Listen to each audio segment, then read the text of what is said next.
مشاهدينا الكرام، أهلا وسهلا بكم إلى حوار بران. نستضيف في حلقة اليوم نائب المدير العام لمشروع مسام السيد ريتيف هورن. First of all, welcome Mr. Retif. We are happy to meet you today to discuss an overview about Masam project and discuss the obstacles that the mines clearance teams are facing and the general overview about the project. Thanks for having me. Project Masam started in 2018, the initiative sponsored by the King Salman Humanitarian Center in Riyadh, the brainchild of Mr. Usama Al-Gusaibi, the general manager. We initially started 2018 with emergency clearance, clearing all known threat areas in and around villages to ensure that the villages can still function as normal and travel between villages. So road clearance was conducted, clearance around water wells and farm areas as the initial first phase of clearance. After that, systematic clearance of areas after that identified by the teams by doing non-technical and technical survey was then cleared up to date. Operating bases, one in Mareb and one in Aden. We have 32 operational teams working over 8 to 9 provinces, so it's a wide front that the teams physically operate to clear as much land and as much explosive ordnance as possible. Up to date, the teams have cleared anti-personnel mines 6,698, anti-tank mines 145,892, UXOs 317,447, and then IEDs 8,185, with a total of 478,222 items removed up to date. طيب يعني واقع الألغام في اليمن. Tell us about the types of mines in Yemen and their impacts on the civilians, and tell us, is Yemen the first country contaminated with mines up to now? Well, at the moment they reckon Yemen as being one of the most contaminated countries in the world with regards to mines, UXOs and IEDs. Since the start of the project, in the beginning of the project, we found many conventional mines being mines that is used in other conflicts like the Russian TM-46, 47s, 62s. But as the war went on and the clearance continued, more and more locally manufactured mines are now being located. That consists of 80 to 90% of the mines currently removed by the teams is locally manufactured. Although there is an international ban on the use of anti-personnel mines is still being manufactured and used in a daily basis within Yemen. So there's a blatant disregard for human life because anti-personnel mines has a operating pressure of between 5 and 10 kilograms, meaning that a child will even, if a child steps on it, it will initiate and then either kill or maim the child. Right, and not only the mines being the problem in Yemen, it's the amount of IEDs and the technology being used in the IEDs. So any UXO found in the field can effectively be adapted or adopted to be an IED. They can then either be victim operated, remotely initiated, so a victim can physically step on it or pass by it and it will initiate the IED, or it can remotely be initiated. If the person sees the target, it will then initiate it, or then even by time. So a certain time can be set. So like we say, IEDs, mines do not discriminate. They will not only catch out military personnel. So if civilians, children, women, elderly steps on it, walks by it, it will still maim or kill them. We realize that there are conventional mines and IEDs, and there are locally made mines and IEDs. Is the technological that made these types of mines and IEDs simple or complicated? The first time that I physically encountered a rock mine was early 90s, that we physically found them in Lebanon. Then it was simple. There was no PIRs. It was connected to 3 anti-personnel mines. But the technology currently used in country with the manufacture of IEDs is unbelievable. The technology is not found in country. So all the technology that they use to physically manufacture the IEDs comes from an outside source. So they are quite well stocked, supplied, to physically then manufacture high quality IEDs that is placed on a daily basis. جهود مشروع مسام في انتزاع الألغام في اليمن يعني ليس يعني من باب المدح. We realize that Masam efforts are really great, and this is not praising, it's the real. They have saved a lot of civilian lives. Tell us about the difficulties and obstacles that the teams felt are facing during the clearance operation. Well, at the moment, because we are very well received by the local population, wherever we work. The difficulties that we face in the field is mainly weather. So if there's high wind or rainstorms, the teams of course cannot work because they must have 100% visibility at all times. If it's too wet, they cannot work because they might slip and fall. And then of course the terrain. If you look at the higher mountainous areas, loose rocks, the steep incline, and all those areas needs to be cleared because that was Houthi strongholds. They were driven back and the areas need to be cleared, but you can just imagine steep inclines, loose rocks. That is the most difficult parts that the teams have to go through. At the moment, we know where the mines are, but the areas where the high amounts of mines is still under Houthi control, and we cannot send our teams into those areas because we are not allowed, and we will not put them in harm's way at any stage. So we clear where the teams are safe to move and to do clearance. طيب في عادة مثلا في لبنان عندما انسحب الجيش الإسرائيلي من لبنان. As we know in Lebanon, after the Israeli army was just driven back for mines, they handed to the Lebanese. Do you have any maps in Yemen here after Houthis were driven back from any areas, or you don't have any maps? And is there any impression on the United States to just commit Houthi to hand you maps?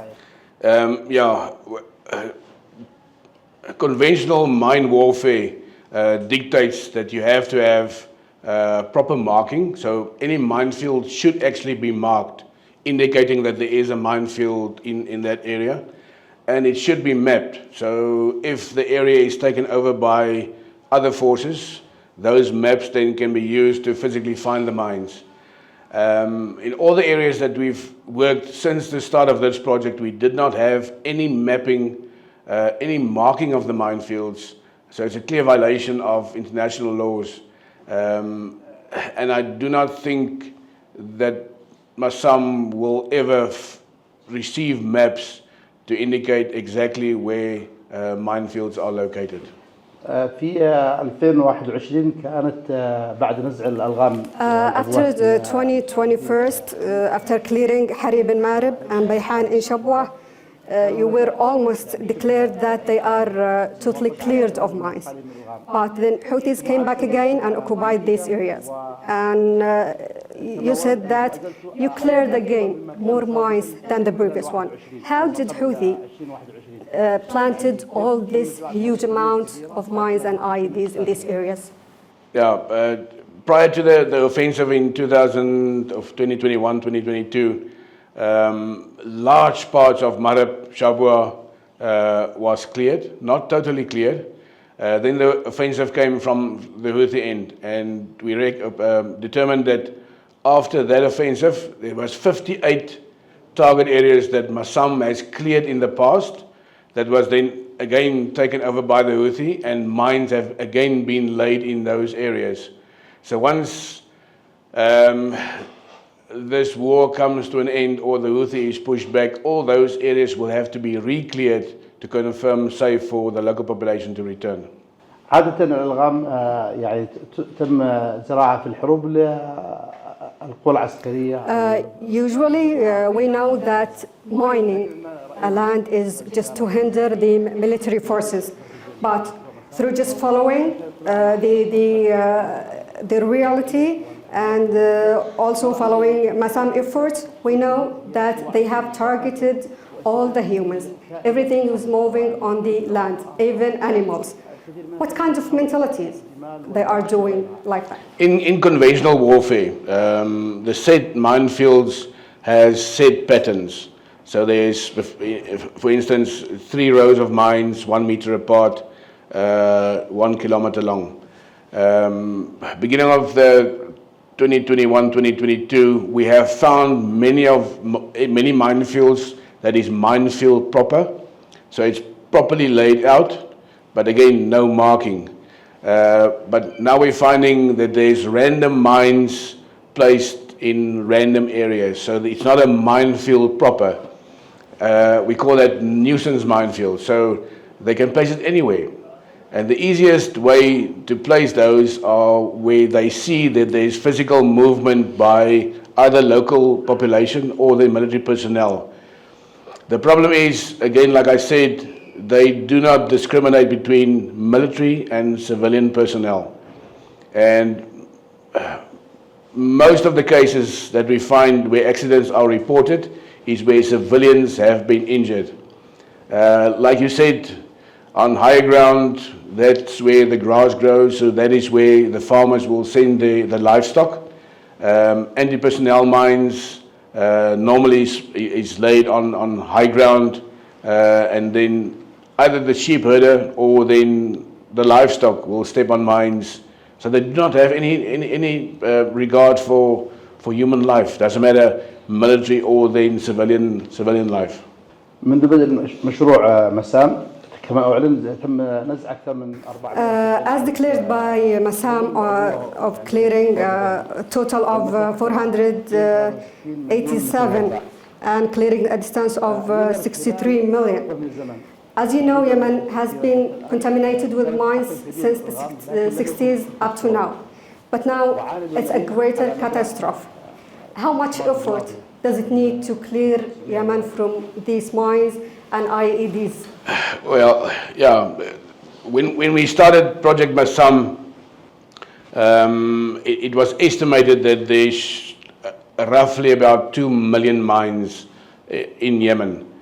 And that number has just grown phenomenally up until where we are today. The case in fact, in 2021, there was a shipment seized of detonators, 1.5 million detonators was captured. Now, imagine 1.5 million detonators captured. How many detonators went through without capture? Every single item smuggled into Yemen is the potential to become either a mine or an IED. So to clear Yemen of all the mines, IEDs, UXOs is very hard to determine because Masam clearance is just a drop in the bucket. It's phenomenal. If you take maybe 10, maybe 20 years to clear everything completely 100%, at an estimate, it might even be more. But every day the mines just becomes more, the IDs becomes more. Masam does what we can in way we can work, but the Houthi just produce more and lay more on a daily basis. طبعا هناك ضريبة لهذا العمل ندرك أن هذا Of course, every project there will be sacrifices and a lot of painful memories are passing for losing just the miners and experts. How do you see these painful memories and how do you see the losses of such great fellows? Yeah, it is unfortunate, but Masam is not unique in that way. Any project, because of the work that we do, it is putting your life on the line on a daily basis. We have had losses. Up to date, over the 7 years, we lost 30 close comrades and very close friends. And that really takes a little bit out of your mental state. But we have to go on. They're never forgotten. Like the 5 expats that we lost in January of 2019. Close friends, one of the guys that I grew up with. I've known him for 30 years. So losing a close friend like that does have a mental impact on you. But at the end of the day, we must go on. We are here for a reason, doing humanitarian demining, and the work needs to go on. It's as simple as that. طبعا ما شد انتباهي في أول زيارة لمشروع مسام في مقر مشروع مسام في مأرب عندما دخلت إلى المقر وجود صور الشهداء على. Of course, what attracted me when I visited Masam, Mareb, that I saw the picture of martyrs and casualties from civilians, women, and elderly. Do you follow these cases to take their database, to create a database for these casualties, or that Masam first just end by the process of clearance? Masam victims of mine incidents. Project Masam definitely then looks after our personnel that has been injured in mine accidents or any other accidents for that matter. So there is victim assistance over a wide range, and if Masam can contribute to that, it is done as well. Our media team follows up on mine victims and puts their story out there for the international community to physically see what is going on in Yemen with regards to negligent leaving of mines, UXOs, IEDs behind by the Houthi at the moment. The policies of security and safety applied by Masam to mitigate the effect of mines and IEDs. Are all those policies are applied, or not all of them could be applied on the real? Well, as far as possible, especially with our teams, there's strict rules and regulations that needs to be followed by the teams in doing what needs to be done to clear the areas. We've also implemented September of last year of 2023 explosive ordnance risk education, whereby the Masam teams physically visit communities and then introduce them to the threats that they will encounter in the field, to then mitigate or bring down the amount of injuries that is sustained. Unfortunately, the most injuries sustained by UXOs being found is by children, because they are the more curious. If they find something, they always want to pick it up. So we are trying our best to make the local population aware of the dangers, as well as teaching them on how to prevent from them being injured by the dangers in the area. مشروع مسام سيد Mr. Retif, is there any plans to expand Masam project and increase the number of teams working in the field, and also training the local staffs to be self-sufficient at any time in the future? Well, at the moment we are working on a year-by-year contract. So year 7 will then conclude in May of 2025. So hopefully Masam will be extended. The current team allocation will remain at 32 teams purely because of the areas that can be accessed at the moment. We do not expect to increase the number of teams because the area will not open up that much that we will need more teams to physically do the work. And as far as training goes, we will not train civilian personnel to do demining operations, because if you teach them to do that, you will not have control of the personnel being trained. That is why we are so strict in training the teams, and then we can physically have control on where they work and the methodology that they use to complete the work. If you train local population, you will have to have control at all, and they will just go and clear wherever they want, and the reports will not come back to Masam. سيد رتيف، مشروع مسام يعمل على الأراضي اليمنية ولديه Mr. Retif, Masam is working on the Yemeni lands, and it has 32 field teams. Are there any plans to train more teams in partnership with Yemen to be able to cover the needs of Yemen in the future?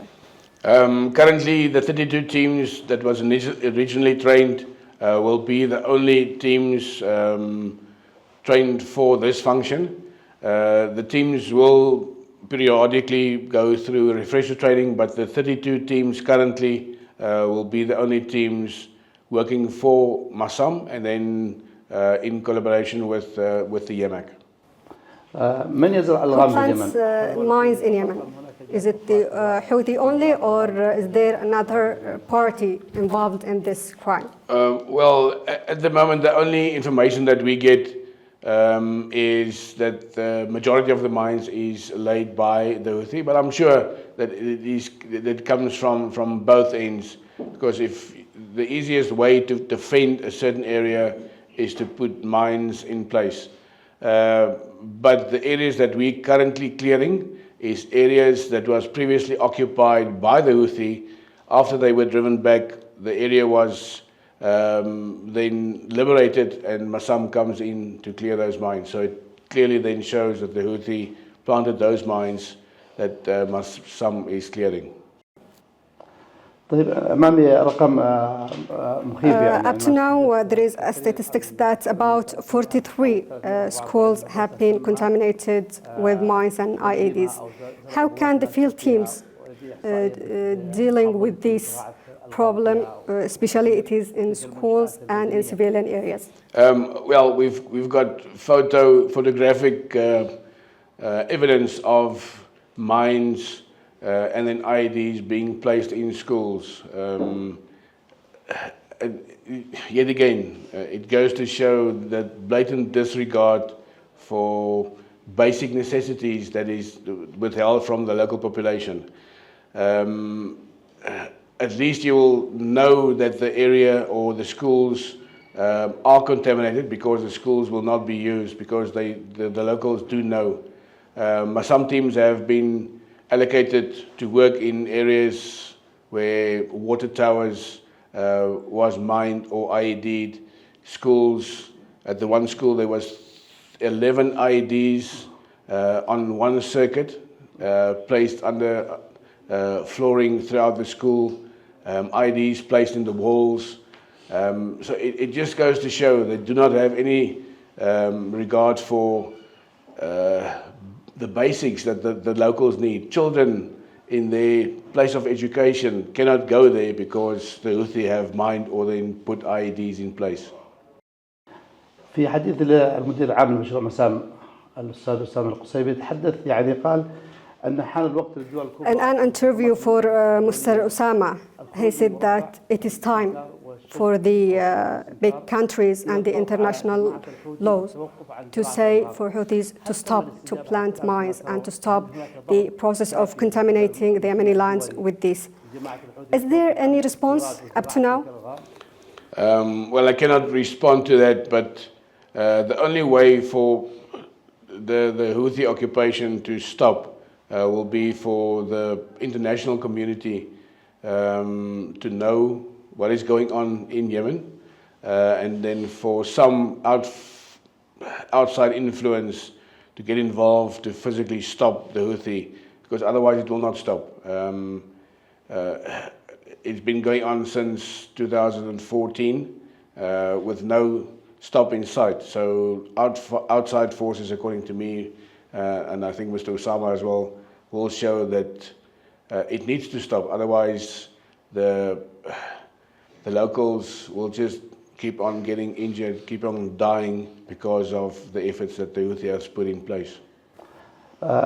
من خلال الإحصائيات ما هي المدينة الأكثر أو المحافظة through the الأكثر statistics of the clearance process, what is the highly contaminated governorate in Yemen? Or can you give them an order from the highest contaminated to the lowest? Well, at the one at this stage, number one is then Taiz, Al Udeida, Mareb, Shabwa, and then Aden, in that order, being the most contaminated. طيب الانطباعات الرسمية والشعبية تجاه أداء المشروع صدى بالذات أو الصدى للمشروع كيف تجدونه سواء من الأوساط الشعبية والمنظمات المجتمعية ولا الحكومة الشرعية. And the impression of the government and of the organization about Masam efforts in doing the clear. Right, like I said in the beginning, the local population receives Masam with open arms. I've had to do with the governor of Mareb, and he's openly received Mareb and welcomed Mareb, Masam to Mareb, the government, and we are free to move from day one wherever we want with his blessing. And that's the similar thing with all the governorates across Yemen where we work. Because those governorates know exactly why Mareb is there, and that they welcome the efforts that Mareb puts in those governorates to free up Yemenis to return to their local or to their lives. طيب خروجي عن What is your personal impression about Yemen? Have you heard about Yemen before 2018? I've heard about Yemen. Before I came to Yemen, I did not know what to expect. I knew it was desert, and Yemen is actually a very beautiful country. But yeah, the war has made a big impact on how Yemen is perceived by people on the outside. Yemen can be so much more than it is. If you look at Aden, the west coast, the facilities that you have there, the infrastructure, if this war can just stop, and then you will have many visitors from the outside to come look at Yemen. There's a cultural history in Yemen like I've not seen in any other country, and it is not utilized because of the war going on in Yemen. طبعا أنت مقر مسام. As you know, Mareb Governorate is one of the historical cities, and it has a lot of ancient temples and culture. We wish if there was no war, we would have you and the Saudi expats to come and visit the historical areas of Mareb. It'll be my honor, my pleasure to be able to visit. Before we started work, we had the privilege of visiting Queen Shiva's the temple, the Sun Temple. The old, not bridge, dam wall, close to the current dam. And it goes back thousands of years. And most of those iconic structures are being lost because they're being bombed and destroyed. And it's actually a shame because that is history, that is Yemen's history being destroyed. الألغام وآثارها على المجتمع. The impact of mines and IEDs will last on the society for a long time. And of course, media during the current situation will not be able to cover everything. But of course, Masam media shed the light on the catastrophe, not only on Masam efforts. How do you see the local media and the international media to cover such a catastrophe? We are thankful for having a really good media team, Masam media team. Not only the team that is physically in Yemen, but we have a contingent in Saudi as well as in Dubai that combine all the stories that comes from Yemen. But as you said, it's not only our media team's responsibility to let the world know what is happening in Yemen. That's why the local media news agencies are just as crucial in letting the outside world know what is going on. We've had a couple of visits from outside or international media teams, and I think what they read and what they saw on the ground are two different things. So in many cases, even their eyes open up to physically see the level of destruction that is currently in Yemen.